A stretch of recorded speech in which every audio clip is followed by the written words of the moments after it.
The shared currency across most European Union member states, the euro, is the second most traded currency in the world after the US dollar. I've spoken before about the euro coins, which have a common heads side, but issuing nations are given some freedom to put their own designs on the reverse side. Coins issued by Ireland feature our national symbol, a harp. Germany puts an eagle on some of the denominations, and in Italy you might find the Colosseum or the Vitruvian Man on the back of your coins. Watch this video I made if you want to find out how a poorly drawn stick man ended up on the back of many coins. The euro banknotes, however, are a bit different in that each denomination is identical no matter what country issued it. There is no unique expression of national identity on either side of the notes like there is with the coins. They instead each represent Europe as a whole. This presented a bit of a problem when the notes were first being designed in the late 90s. It was decided that the notes would all feature European architecture, bridges, arches, buildings, but what structures would represent all of Europe? With only 7 denominations, you could really choose any country in the Eurozone and find 7 historically or culturally significant pieces of architecture in that one country alone. But you obviously wouldn't want exclusively Finnish designs representing all of Europe, for example. You could put one design per country on the notes, but there are more than 7 Eurozone countries, so that means people are going to be left out. And let's be real, Italy is getting some architecture on a banknote. There's no way around that. France, Germany and Spain are probably guaranteed too. So there's not even really 7 designs to go around. There's barely any. And I'd be raging if a beautiful Irish castle didn't feature on a single note, but some Finnish children's horror movie set piece did.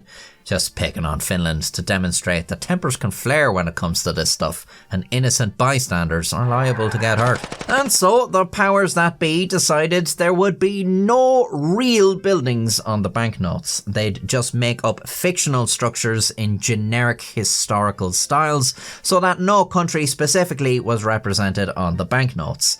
The €5 represents architecture from classical antiquity.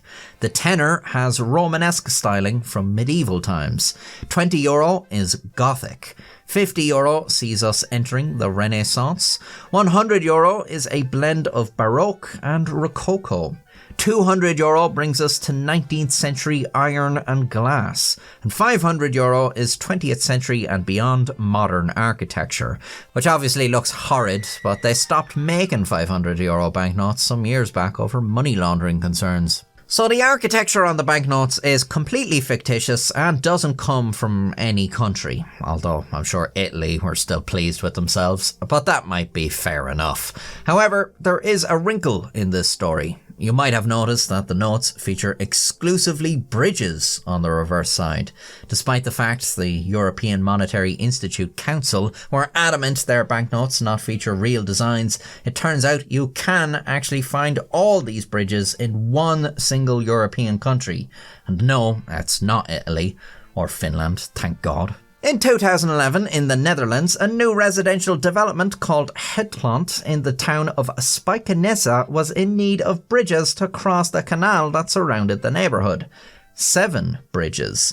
Dutch graphic designer Robin Stam proposed that the 7 bridges be modelled after the 7 bridges on the euro banknotes. The authorities liked this idea, thinking it might turn purely practical constructions into little tourist attractions. Stam contacted the European Central Bank, who had no objections, and the Spijkenisser Eurobridges were built. Each one is the colour of the note it represents. They even put up signs to mark locations where their perspective most closely resembles that of the banknotes. Here's the €5 bridge, which is quite cool actually. The tenner bridge, yep, I like that one too. 20, nice. 50 is good too. 100 ain't bad at all. 200, just keep going. 500, I don't hate it. So now the euro notes all feature Dutch bridges. It is noteworthy that the Dutch are known as, and I'm not saying this is true, but there is a stereotype of the Dutch being tight-fisted with money.